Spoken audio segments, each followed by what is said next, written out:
Hello everyone. Today we are going to start some topics based on the banking system or the facilities that are provided by the banking system in India. The very first is the bank draft. Bank draft is like a check, but this check is not drawn by the account holder but by the bank itself. ठीक है, यहाँ पे account holder वो cheque draw नहीं करेगा, but that cheque is drawn by the bank against the fund that we have deposited in that account. हम bank को एक स्पेसिफिक अमाउंट पे करेंगे, उसके ऊपर चेक ड्रॉ किया जाएगा and that cheque will authorise the second bank to make payment to the person whose name is mentioned in it. ठीक है ना. इसके थ्रू हम एक पर्सन के से पैसा दूसरे पर्सन को ट्रांसफ़र कर सकते हैं and it is a very secure way of doing payments because इसमें चेक के डिसऑनर होने के चांसेस नेग्लिजिबल हो जाते हैं because that cheque has been issued by the bank against the deposit that we have made. For this service the bank charge some commission also that is debited to bank charges account. Next one is banker's check. Banker's check is same as bank draft, but the basic difference is banker's check is that bank draft which is payable within the city, or it can be also called as local bank draft. That kind of bank draft which is payable within the same city, that is called banker's check or pay order. And that since it is payable within the city, that's why the commission is comparatively less on banker's check. Another service provided by the bank is overdraft.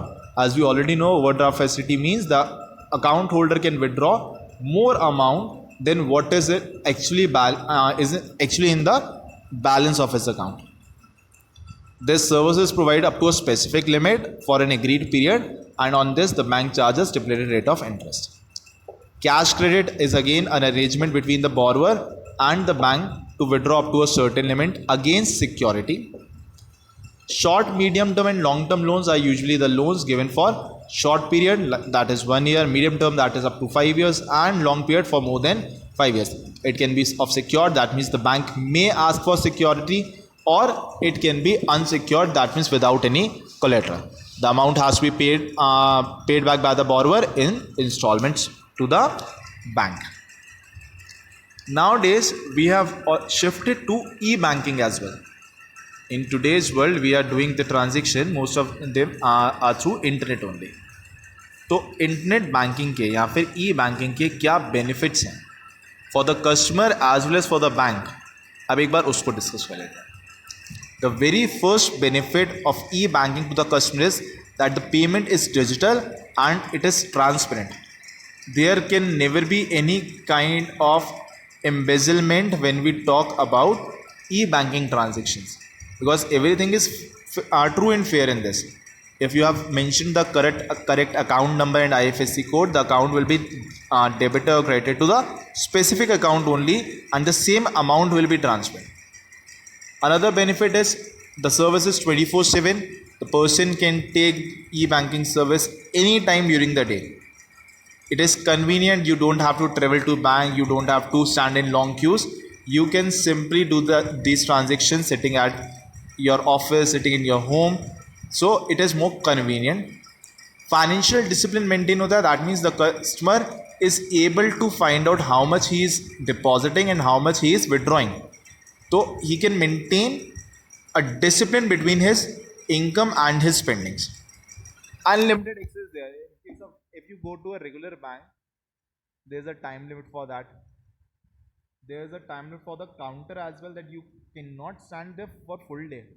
If you want to inquire anything, you can't stand there for the full day like sir ye bata dijiye, sir wo bata dijiye. That is not possible.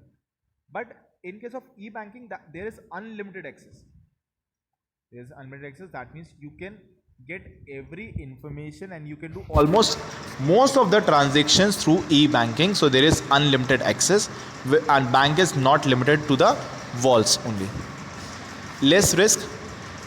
If we travel taking too much cash with us, that is problematic.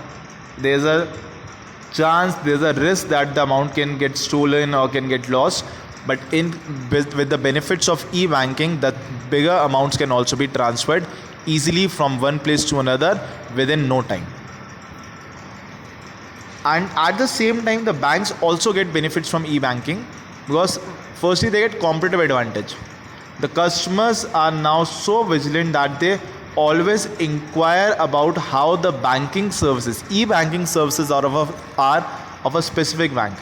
Only then they open account in that particular bank.